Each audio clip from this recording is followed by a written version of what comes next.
Hey people, I hope you're well. Sorry I'm out of breath, I just finished dancing. I'm gonna post a little bit of the dancing videos here and the rest of them on my OnlyFans page, Sacred Sensualista. I wanted to do a quick talk today about colorism. Sorry, my hair is a mess, I've just been dancing, I'm hot. Some of you follow me, you already know what I'm about, but for those of you who may be new to me and my page, my name is Michaela Valletta, also known as the Renaissance Amazon. I am very much into social issues, cultural issues, anthropology, especially passionate about my Afro-Indigenous people and culture. And I'm a Black American, okay? Afro-Indigenous, Afro-Seminole, Maroon woman from Turtle Island, okay? Whew. And I wanted to do a quick talk about colorism. This is something I've been wanting to talk about for a while. It's something, it's gonna sound weird, but I was aware of it growing up, but I didn't really become aware of how prevalent it is in the Black community until recently. You know what, I bought a new microphone just so I could record better quality videos, and I started the video and forgot the microphone. Hold on one second, give me a second.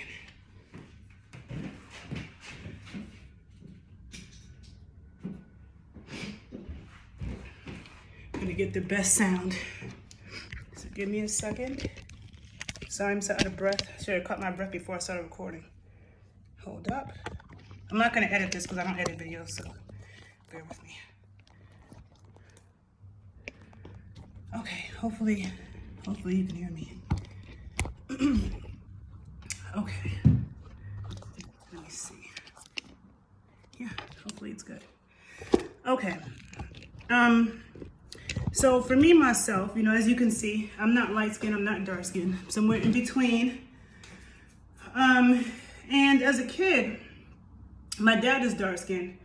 My mom, you could say she's light. She's not light like Drake, but she's more like Felicia Rashad's complexion. She's lighter than me, but she has like red in her undertone. She's not like high yellow.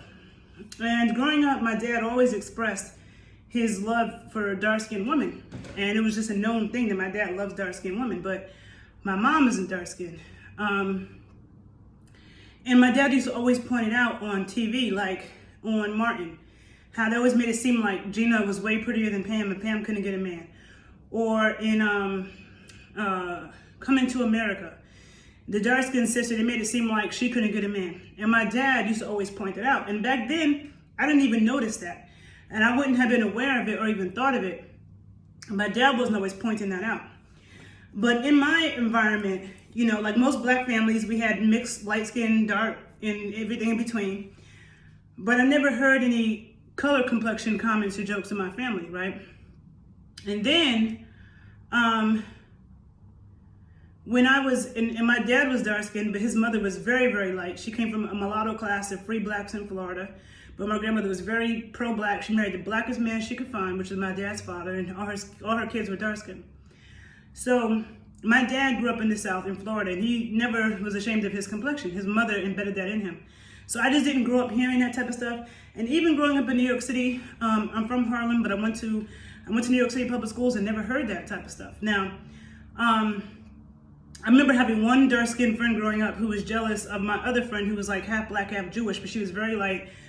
She was a very good basketball player, and all the dudes liked her, but she was a bomb athlete. And the dark-skinned friend used to always say, dudes like her because she's light. And I remember in high school thinking, what is she talking about? Because she's the only one I see here even say that, right?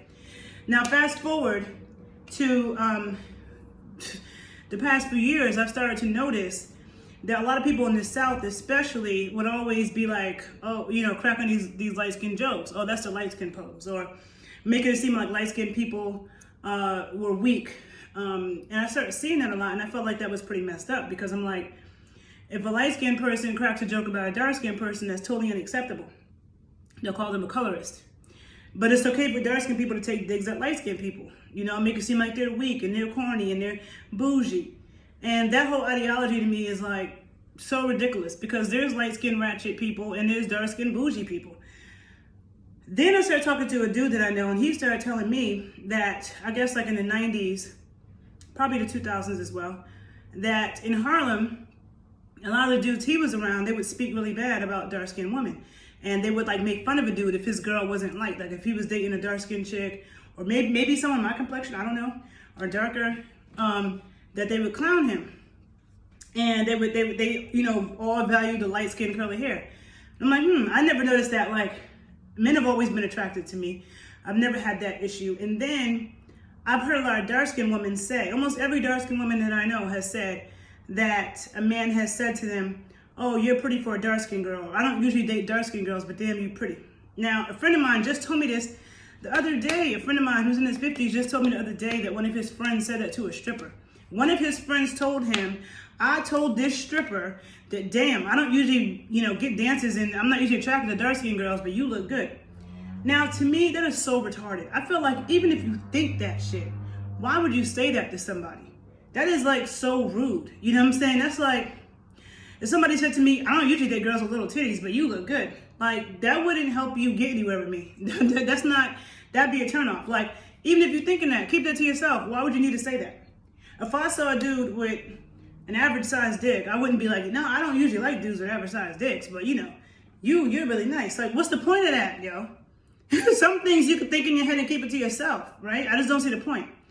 But I remember being shocked when so many dark-skinned women started saying that, and I still hear it. And so I'm like, because with everything in life, I feel like I'm in the middle. With everything in life, I'm over here and I'm over there.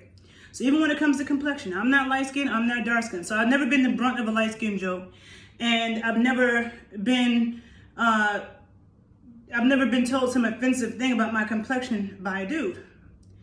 And so I feel like this colorism thing in the black community, we know it's not just the black community, we know it's every melanated group of people. But colorism in the black community is not just this one thing of like, oh, people prefer light skin. It's also, I've also heard light skinned people talking about, they only date dark skinned people. So if you have a light skinned person who only dates dark skinned people, what's the difference between a dark skinned person who only dates light skinned people? People have their preference, right? Now, in black families, black American families, I feel like most of us have a bunch of colors in our family. And what I noticed a lot, when you look at old school pictures or whatever, what you notice a lot is a lot of light-skinned women married to dark-skinned men. And it's a lot of dark-skinned women married to light-skinned men. You still see that a lot throughout the world even. And sometimes I feel like maybe opposites attract. Maybe that is to encourage mixing. Because no matter what black people in America say, we're all mixed. There's a lot of black people here that's like, I'm black mixed with black. If your family's been in America for hundreds of years, you 99% chance got indigenous blood from this land, okay? And you probably got some white blood too. And then there's a lot of people, and it's not always from rape neither. The white blood is not always because somebody raped somebody. I know I have white blood on both, white, African, and indigenous blood on both sides. But my mom's side, I know that wasn't from any rape or anything like that. My mother has, her mother was half Polish, and her mother was Polish. She was a Polish woman. So it's like, it's not always because of that. And then you also got black people that rape black people. So if a black person raped your mother, are you going to say you're not black? Because, you know what I'm saying? I'm just saying, like, it's not always because of rape. And there's a lot of black people who want to deny that they have any European blood, and they want to be, and especially the lightest people. I remember my dad used to always tell me, light-skinned black people are the most militant. A lot of times they're the most militant because, like, they a lot of times feel like they have something to prove. They want to prove their blackness, or because white people have, like, especially back in the day, a lot of white people couldn't tell that some of these light-skinned black people were black, and so they would tell them the worst shit about black people. And so there's a lot of light-skinned blacks that would hear this, especially the ones that are passing for white. And so it made them resent them even more, made them even more pro-black, right? So that is the case. You do see a lot of times the most militant, most pro-black people be the light-skinned ones or half white or something like that. But the fact of the matter is mixing has been happening, right? So even if you don't identify as being mixed, even if you identify as being black, most of us have different bloodlines in our, different ethnicities in our bloodline regardless. If you're from the Caribbean, if you're from North America, especially North America. So, in the Caribbean, you have people that's like part East Indian and part Chinese and Japanese, but you have that in America too. So anyhow, my whole point is that I feel like I hear a lot of hypocritical conversations amongst Black people. See, to me personally, I'm not concerned with what somebody's preference is, right? There are surprisingly a lot of Black men who don't like dark-skinned Black women. So when those dark-skinned Black women get with a white man who loves their complexion and worships it, people want to, act like she's so wrong or she should have been with a Black man. But the more that I hear these conversations, and I remember when Mos Def made that song Brown Skinned Woman, and he was talking about, there was a whole skit in the beginning about people being conditioned, about the Black man being conditioned. And one of my good friends always told me that too. He was like, a lot of Black men will get with a mediocre light-skinned chick with curly hair who don't even look like shit, you know what I'm saying, just to be with a light-skinned girl with curly hair. When there's like beautiful brown and dark-skinned women walking around and they just want light-skinned with curly hair no matter what she looks like. And he was like, I don't get it. And so you could say it's a lot of conditioning.